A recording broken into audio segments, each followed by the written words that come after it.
අසංගයේ මං හිතන්නේ අසංගයේ අනේක ලොකුම පාඩුවක් වෙන්නේ මං හිතන්නේ මට.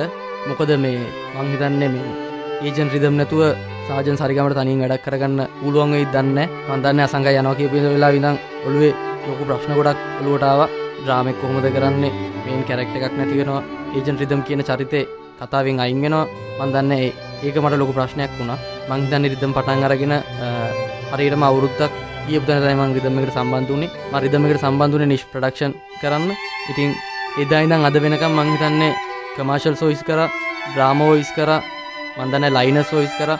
මට ප්‍රෝග්‍රෑම් එකක් කරන්න හම්බුණා. මං හිතන්නේ ඒ හැමදේම පිටිපස්සෙන් හිටියා සංගය ඔයා. කියන්න ඔච්චර දේවල් තිබ්බත් මේ වෙලාවේ ඒ දේවල් කියා ගන්න අමාරුයි. මං අසංගයට හදවතින්ම සුබ ප්‍රාර්ථනා කරනවා. අසංගයගේ අනාගතේ සාර්ථක වෙන්න කියලා, අසංගයගේ හීනේ හැබෑ කරගන්න කියලා. මං හිතන්නේ මේ දවස්වල අසංගයගේ ඔළුවේ ලොකුම හීනේ තමයි ලස්සන පුංචි මාලිගාවක් හදන එක. ඉතින් මේ මාලිගාව හදන්න මං හිතන්නේ ලොකු ශක්තියක් වෙයි අසංගය මේ තිය පියවර. ඉතින් ඒ සියලුම දේවල් සාර්ථක වෙන්න කියලා අසංගයගේ හිතේ දින හැම බලාපොරොත්තුවක්ම ප්‍රාර්ථනාවක් මිෂ්ට වෙන්න කියලා මම ප්‍රාර්ථනා කරනවා. මං හිතන්නේ අසංගයව අමතක වෙන එකක් නැහැ. අමතක වුණත් ආයිත් මතක් වෙන්න අසංගයට ආරාධනා කරනවා හැමදාම සින්දු ලියන්න කියලා. මොකද ලියපු සින්දුවක් අපිට රේඩියෝ එකකින් ටීවී එකකින් ඇහෙනකොට අපිට අසංගයව මතක් වෙයි. මං කියන්නේ අමතක වෙනවා කියලා නෙමෙයි. හැබැයි වැඩිපුර මතක් වෙයි එහෙම සින්දුවක් ඇහෙද්දි. ඒ වගේම මං ආරාධනා කරනවා අසංගයට ටීවී එකේ මූණ පෙන්නලා තව ටිකක් අසංගයගේ තියෙන පෞරුෂත්වය තව ටිකක් ඔය තියෙන ජනප්‍රියතාවය වැඩි කරගන්න කියලා. ඉතින් මං හදවතින්ම සුබ ප්‍රාර්ථනා කරනවා. මම නිෂ්පාදන අංශයේ අනුරාධ. එදා වගේම ලොකු වෙහි පොද වැටෙනවා. සීතල වෙහි වැටුණත් සිත දවනවා. එදා වගේම මහ වැස්සට තෙමෙනවා. ඔයා නැතිව කඳුලින් මෙත් පිරෙනවා. ඔයා නැතිව කඳුලින් මෙත් පිරෙනවා. අවුරුදු 5කටත් වැඩි කාලයක් මම හිතන්නේ අපි එකට වැඩ කරා සංකයි. ඉතින් වත් එක්ක වැඩ කිරීමෙන් අත්දැකීම් ගොඩක් ගත්තා. විශේෂම මාධ්‍ය ශාස්ත්‍රය තුල වාට මම හිතන්නේ ලොකු ගමනක් යන අවස්ථාවක් තියෙනවා. ඉතින් මම හිතන්නේ මේ අවස්ථාව අර උදා වෙලා තියෙනවා. ඉතින් ඔයාගේ හැම වැඩක්ම සර්ව ප්‍රකාරයෙන්ම සාර්ථක වෙන්න කියලා මම ප්‍රාර්ථනා කරනවා. ඉතින් ඔයාට සුබ අනාගතයක් වෙන්න කියලා මම ප්‍රාර්ථනා කරනවා. මම අමල ජයසූරිය.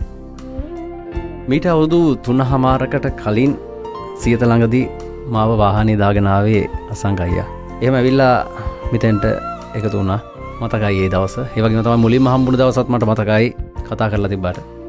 ඒ ෆිල්ම් ලොන්ච් එකකදී මරදානි.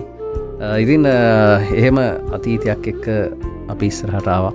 ඒ වගේම තමයි අපිට රිදම් පටන් ගත්ත දවස් ඉඳලා අපිත් එක්ක එකතු වෙලා වැඩ කරලා මම හිතන්නේ රිදම් කියන එක ලෝකේටම ලංකාවටම හඳුන්වා දීලා මම හිතන්නේ වෙනසක් කරන්න හැකියාවක් ලැබුණා. ඒකේ මූලික පියවර තිබ්බේවා. ඒ වගේම තමයි හැමෝම මෙහෙව්වේ ඔයා.